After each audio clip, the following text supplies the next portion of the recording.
Assalamualaikum dan salam sejahtera saudara. Anda bersama saya Nurul Alis, Aidil Akbar untuk Berita Tengah Malam. Jabatan Peguam Negara memutuskan untuk tidak meneruskan pendakwaan rasuah dan pengubahan wang haram ke atas Tan Sri Musa Aman selepas menerima afidavit bekas Peguam Negara Tan Sri Abdul Ghani Patail yang menyokong supaya semua pertuduhan itu dibatalkan. Peguam Negara Tan Sri Idrus Harun dalam satu kenyataan berkata Tan Sri Abdul Ghani mempertahankan keputusan Jabatan Peguam Negara pada tahun 2012 untuk tidak mengambil apa-apa tindakan terhadap bekas Ketua Menteri Sabah itu. Menurut Tan Sri Idrus, Tan Sri Abdul Ghani membuat keputusan itu berikutan siasatan mendapati wang yang terbabit adalah sumbangan politik. Keputusan itu dibuat secara kolektif bersama individu peringkat atasan iaitu bekas Ketua Bahagian Pendakwaan Datuk Seri Tun Abdul Majid Tun Hamzah, bekas Ketua Pesuruhjaya SPRM Tan Sri Abu Kasim Mohamad dan bekas Pengarah Bahagian Siasatan SPRM Datuk Seri Mustafar Ali. Selain afidavit Abdul Ghani, perkembangan terbaru dalam kes itu berkaitan dokumen dan saksi juga tidak mewajarkan kes itu diteruskan. Pagi tadi, Mahkamah Tinggi melepas dan membebaskan Musa daripada semua 46 tuduhan rasuah dan pengubahan wang haram berhubung kontrak konsesi balak di Sabah yang dihadapinya.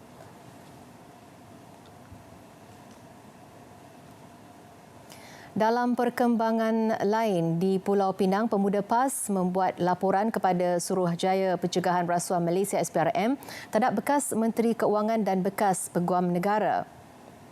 Timbalan Ketua Pemuda PAS Pulau Pinang Abdul Razib bin Abdul Rahim berkata pihaknya tampil membuat laporan di SPRM susulan laporan sebuah portal berhubung dakwaan isu salah guna kuasa dikaitkan dengan dua individu terbabit sewaktu dalam kerajaan. Mempunyai kepentingan sama ada secara langsung ataupun tidak langsung telah menggunakan jawatan, kedudukan dan pengaruh beliau untuk menyebabkan mantan Peguam Negara Tommy Thomas mengeluarkan arahan kepada SPRM untuk melepaskan semua akaun milik Tan Sri Datuk Lim Soon Ping tersebut.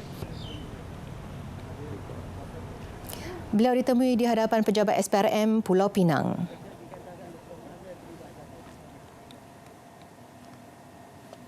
Saudara, ini pula di Kuala Lumpur, seorang ibu tunggal didakwa di Mahkamah Session atas tuduhan menghina Perdana Menteri Tan Sri Muhyiddin Yassin dan Yang di-Pertuan Agong Al-Sultan Abdullah Riayatuddin Al-Mustafa Billah Shah dan dalam blog Malaysia Flip-Flop.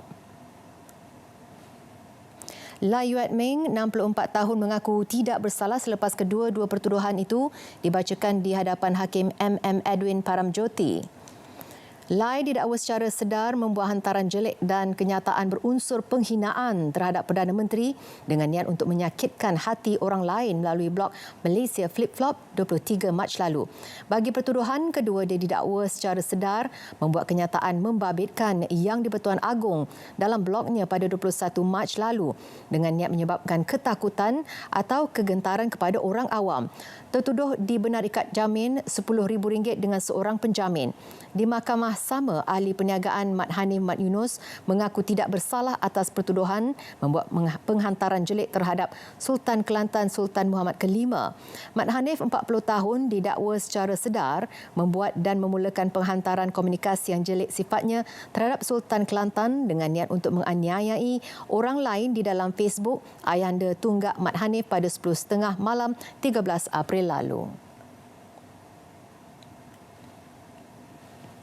Menteri Kanan Keselamatan Datuk Seri Ismail Sabri Yaakob menafikan dakwaan kononnya kerajaan Malaysia berlembut dalam soal pelarian Rohingya yang menceroboh perairan negara. Tegasnya, tindakan yang diambil terhadap 269 pelarian Rohingya yang cuba memasuki perairan Langkawi semalam adalah atas sikap peri kemanusiaan. Dan bila mereka memasuki perairan kita, mereka 53 daripada mereka terjun ke laut. Jadi kita tidak mempunyai banyak pilihan. Sama ada kita nak membiarkan mereka mati di laut ataupun kita selamatkan atas dasar kemanusiaan. Saya percaya ramai yang menganggap kenapa kita terlalu baik. Tapi atas dasar kemanusiaan, takkan kita nak lihat anak-anak kecil, orang tua dan sebagainya mati di dalam laut di depan mata kita tanpa kita selamatkan mereka.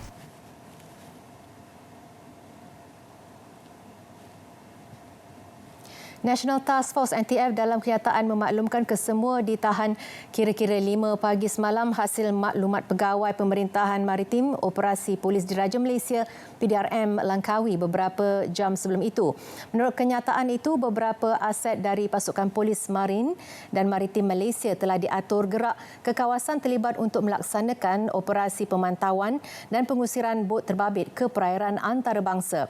Bagaimanapun, tindakan pengusiran tidak dapat dilakukan berikutan enjin bot yang dinaiki parti itu mengalami kerosakan teruk dan bot berkenaan juga sengaja dibocorkan. Bertindak atas dasar kemanusiaan, bot berkenaan ditunda ke jeti Teluk Ewa Langkawi dan kesemua warga Rohingya itu ditempatkan di kem bina negara wawasan Langkawi buat sementara waktu. Manakala satu mayat yang ditemukan dalam bot itu diserahkan kepada pihak PDRM untuk tindakan selanjutnya. Sementara itu, Datuk Seri Ismail Sabri menegaskan kerajaan tidak lagi menerima pelarian Rohingya dari Bangladesh yang menceroboh masuk ke negara ini. Sebaliknya akan menghantar mereka pulang ke negara itu. Kerajaan juga akan berbincang dengan Suruhanjaya Tinggi Pertubuhan Bangsa-Bangsa Bersatu untuk pelarian UNHCR dan kerajaan Bangladesh menerusi Kementerian Luar untuk menempatkan pelarian Rohingya di negara ketiga. Kita minta supaya kerajaan kita, Kementerian Luar berbincang dengan pihak UNHCR ni supaya kalau boleh kita hantar mereka ke negara ketiga. Banyak negara-negara dunia yang mempersoalkan tentang bagaimana Malaysia menguruskan Rohingya ni. Ada negara yang kononnya mengatakan kita tidak berperi kemanusiaan dan sebagainya. Jadi kita minta mereka terimalah.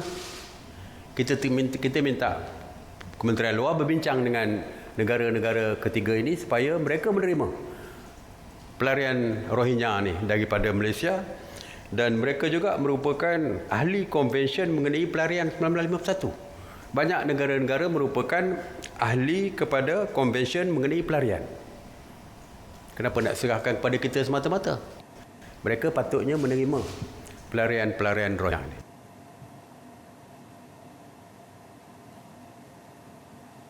Mengekang kegiatan jenayah rentas sempadan, peranan pihak berkuasa terutamanya Tentera Laut Diraja Malaysia TLDM turut bertindak menghalang kemasukan pendatang asing tanpa izin setiap masa, terutama ketika negara berdepan COVID-19. Di perairan Selat Melaka, tugas itu terus dimantapkan melalui rondaan kapal diraja KD Lekiu melalui pelaksanaan operasi benteng atau Ops Benteng. Wartawan Rizauddin Roslan diberi peluang menyertai operasi berkenaan yang digembling bersama pelbagai agensi.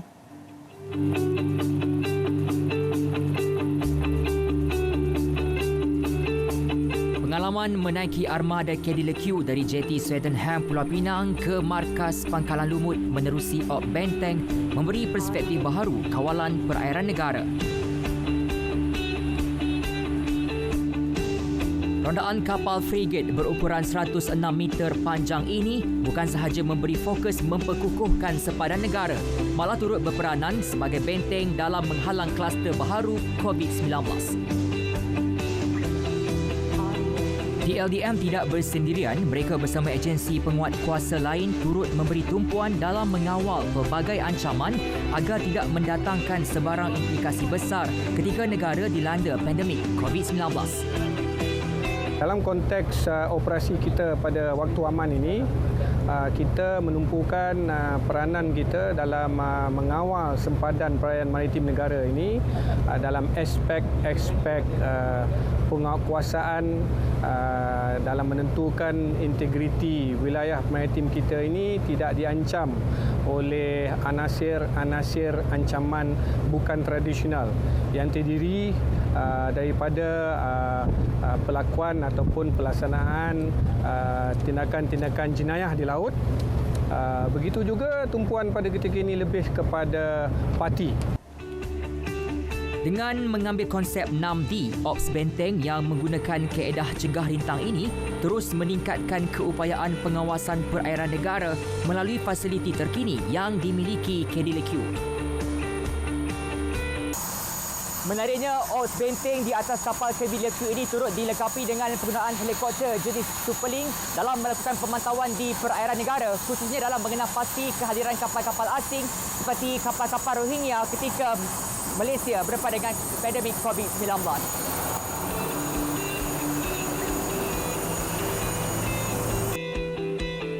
Operasi Superlink melibatkan pemantauan udara dalam lingkungan radius 400 batu nautika dari kedudukan kapal turut membolehkan lebih banyak kapal asing khususnya parti dikenal pasti.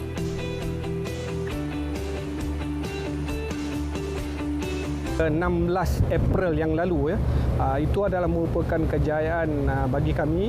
Pada ketika itu kita telah berjaya menghindar bot parti cuba memasuki utara Selat Melaka. Jadi dengan keupayaan kita dengan link Superlink pesawat yang kita ada, kita mampu mengelak pendaratan bot-bot parti ini dan seterusnya kita mengiringi mereka keluar. Pastinya pelbagai usaha yang dilaksanakan oleh agensi terlibat dalam melaksanakan op benteng bagi memastikan kedaulatan perairan negara terus terjaga merupakan sesuatu yang harus diberikan pujian. Buat semua petugas Barisan Harapan adalah hero kami. Laporan Rizadin Roslan, perairan Selat Melaka untuk RTM.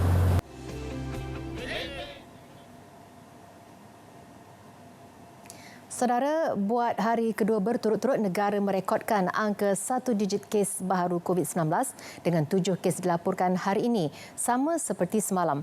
Dan buat pertama kalinya tiada kes penularan dalam negara melibatkan rakyat Malaysia. Malah jumlah yang disahkan sembuh hari ini iaitu 281 adalah yang tertinggi pernah direkodkan.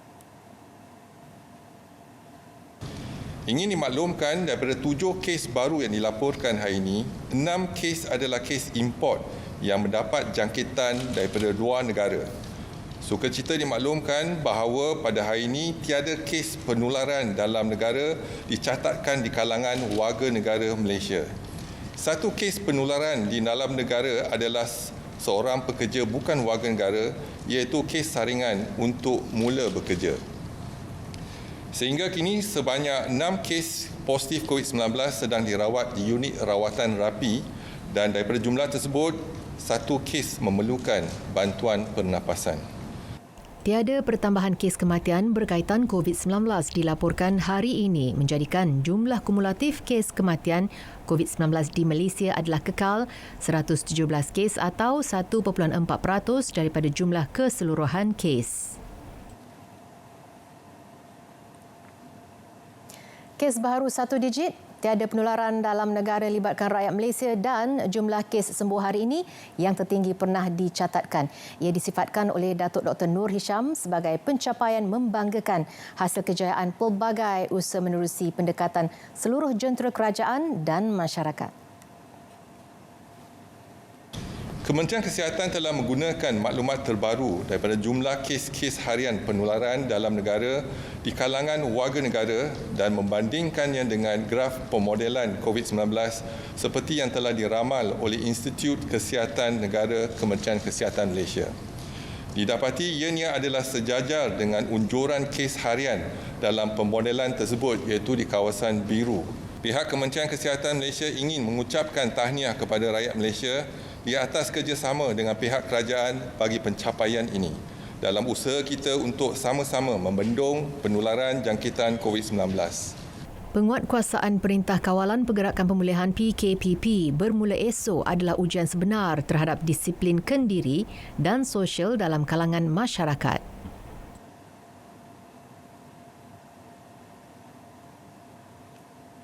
Saudara, hari ini genap 100 hari Tan Sri Muhyiddin Yassin menggalas tanggungjawab sebagai Perdana Menteri ke-8 menerajui pentadbiran di kala Malaysia di tengah-tengah badai ekonomi, politik dan pandemik COVID-19.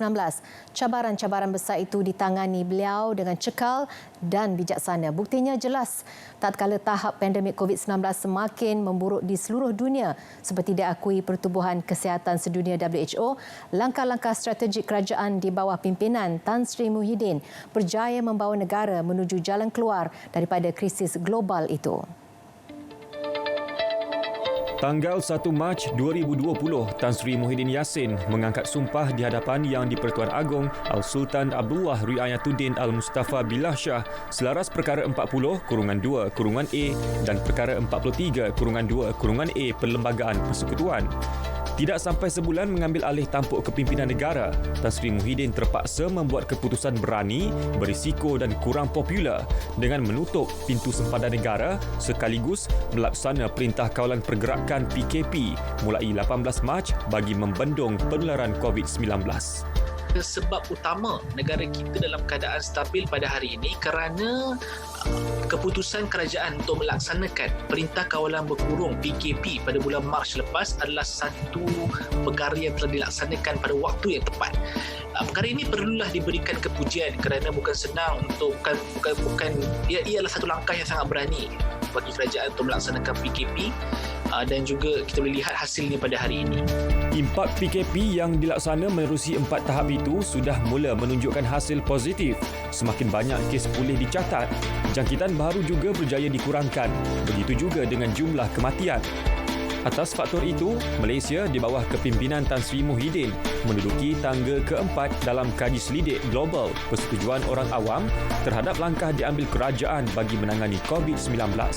Sebagai Perdana Menteri yang membela kebajikan semua lapisan masyarakat, beliau kemudiannya mengumumkan Perintah Kawalan Pergerakan Bersyarat PKPB dan Perintah Kawalan Pergerakan Pemulihan PKPP.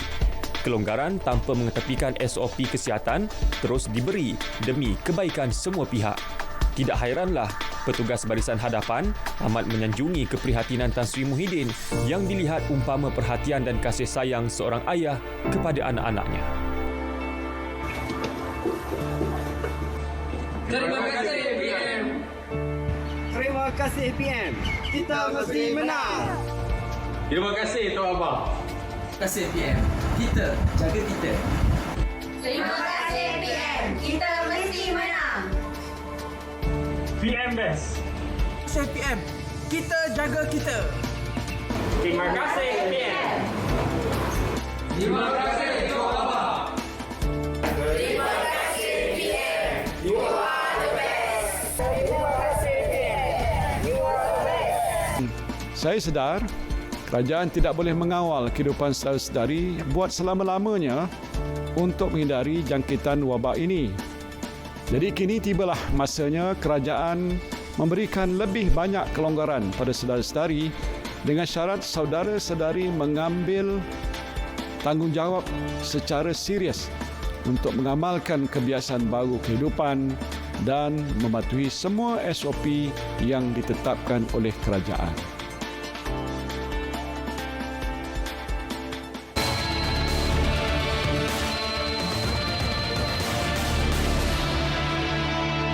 Bagi menangani isu kadar pengangguran belia dan juga meningkatkan keboleh pasaran graduan, kerajaan juga akan menyediakan insentif kepada majikan yang menyediakan peluang perantis kepada lepasan sekolah dan graduan pada kadar RM600 sebulan.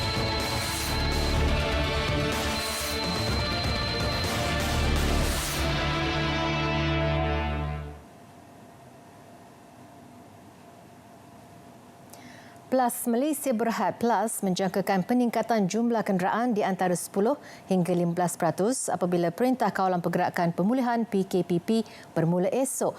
Menurut pengarah urusannya, Datuk Azman Ismail, kenaikan itu dijangka bermula pada minggu pertama PKPP iaitu pada 12, 13 dan 14 Jun.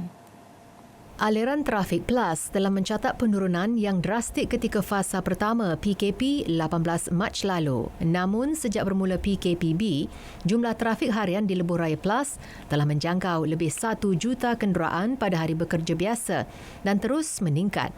Sebelum PKP dikuatkuasa, sebanyak 1.6 juta kenderaan sehari dilaporkan dan jumlah tersebut meningkat kepada 2 juta sehari pada musim-musim perayaan. Bagaimanapun, jumlah tersebut berkurangan apabila lebih 95% tidak melakukan perjalanan ketika sambutan Aidilfitri pada 1 Syawal. Sepanjang PKPP, kebanyakan gerai makanan di R&R akan mula beroperasi semula pada 15 Jun. Bagaimanapun, kemudahan bersolat di surau masih lagi tidak dibuka sehingga satu tarikh yang akan diumumkan. Di Negeri Sembilan, polis menasihatkan orang ramai agar tidak terburu-buru merentas negeri selepas diberi kebenaran berbuat demikian bermula esok. Dan kalau Negeri Sembilan ini sudah tentunya jalan-jalan raya menuju ke Lebuh Raya Persekutuan, Lebuh Raya utama akan dibanjiri oleh kenderaan. Dan begitu juga kalau kita tengok jalanan nak pergi ke belah Pahang iaitu Kuala Pilah dan Jempol, kemungkinan juga akan menjadi laluan utama bagi mereka yang hendak ke Pantai Timur dan juga yang daripada Pantai Timur nak masuk ke Negeri Sembilan. Oleh itu, saya menyeru pemandu-pemandu agar berhati-hati dalam merentas negeri, banyak bersabar dan ikutlah peraturan jalan raya agar perkara-perkara yang tidak diingini tidak berlaku.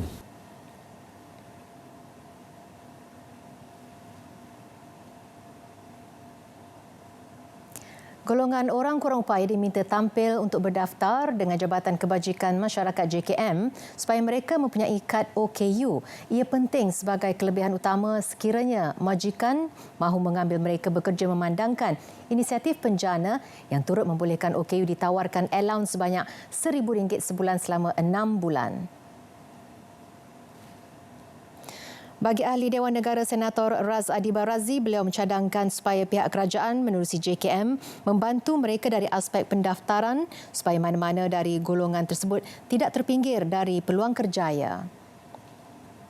Pandangan bahawa kerajaan sewajarnya pertama mencari mekanisme yang efisien dan terbaik dalam menjaring golongan OKU yang masih lagi tidak berdaftar.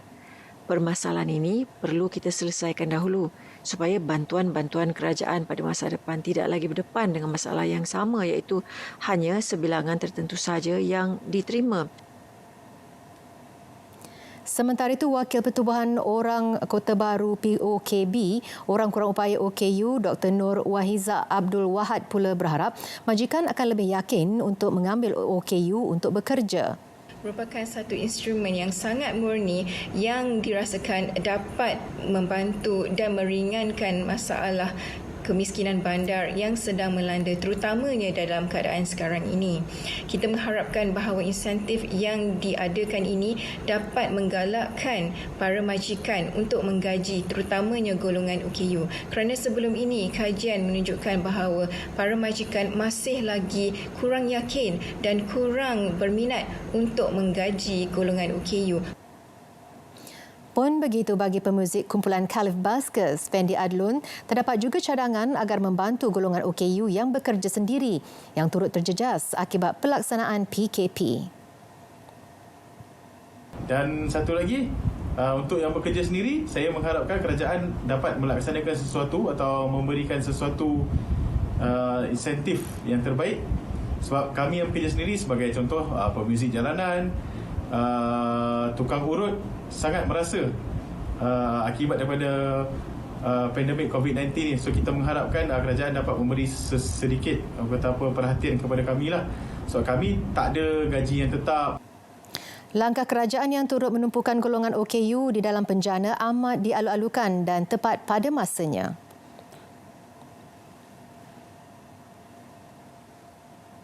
Dua sindiket pengedaran dadah bernilai kira-kira RM1.2 juta berjaya ditumpaskan polis Pulau Pinang. Selain dadah jenis heroin, base bernilai kira-kira RM331,000 turut dirampas syabu, pil WY, Ermin 5 dan ekstasi dalam siri serbuan di sekitar negeri ini pada Jumaat dan Sabtu lepas. Menurut Ketua Polis Pulau Pinang, Datuk Sahabuddin Abdul Manan, tangkapan dibuat terhadap 5 suspek berusia antara 24 hingga 45 tahun, termasuk 3 lelaki dan seorang wanita warga Myanmar. Terbaru, Jabatan Siasatan Jenayah Narkotik Pulau Pinang telah melancarkan 2 siri operasi di sekitar Pulau Pinang dan berjaya menumpaskan 2 aktiviti pengedaran dadah. Bagi kes pertama, Aktiviti pengadaan dadah didalangi oleh warga tempatan, manakala bagi kes kedua, sindiket pengadaan dadah didalangi oleh warga negara Myanmar. Operasi pertama dibuat di sekitar kawasan seberang Perai Tengah dan Bayan Baru sebelum menahan 4 suspek warga negara Myanmar bersama dadah bernilai hampir RM800,000. Bagi serbuan kedua, polis berjaya menangkap seorang lelaki tempatan berusia 29 tahun bersama dadah bernilai hampir RM465,000. Polis turut menyita wang tunai, 2 buah kenderaan dan barangan kemas bernilai hampir RM127,000.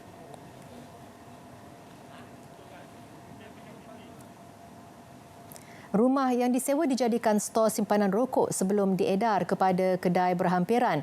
Itu taktik satu sindiket penyeludupan yang sering berpindah randah bagi mengelak kegiatan mereka dihidu pihak berkuasa. Dalam serbuan di sebuah rumah di Taman Berjaya, Lebuh Raya Sultan Abdul Halim Al-Ustar, Kedah pagi tadi, 890,000 batang rokok putih dirampas. Nilainya mencecah RM665,000. Dia ni sebenarnya berubah-ubah. Dia sentiasa berubah. Kalau lihat ni bukan orang kata persendirian, dia lebih kepada sindiket. Kaedah ni lebih mirip kepada sindiket. Kemungkinan mereka ni lebih kepada berpindah-pindah.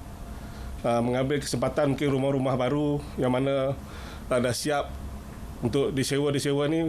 Jadi mereka gunakan kaedah begini untuk menyimpan barang larangan ni. Rokok yang dirampas itu dipercayai dari selatan tanah air. Ini kes pertama rampasan rokok di Kedah tahun ini. Sedikit perkembangan sukan, kejohanan sukan permotoran boleh kembali dianjurkan sekiranya prosedur operasi standard SOP bersesuaian berjaya dicapai. Jelas Presiden Persatuan Sukan Permotoran Malaysia MAM, Tan Sri Mohzani Mahathir, sesi rundingan bersama Kementerian Belia dan Sukan sedang giat dilakukan bagi memastikan sukan terbabit dapat dibuka semula secepat mungkin. Beliau turut berterima kasih di atas sokongan serta komitmen yang ditunjukkan Menteri KBS Rizal Merican dalam memastikan sukan itu kembali aktif. Dia telah memberi sedikit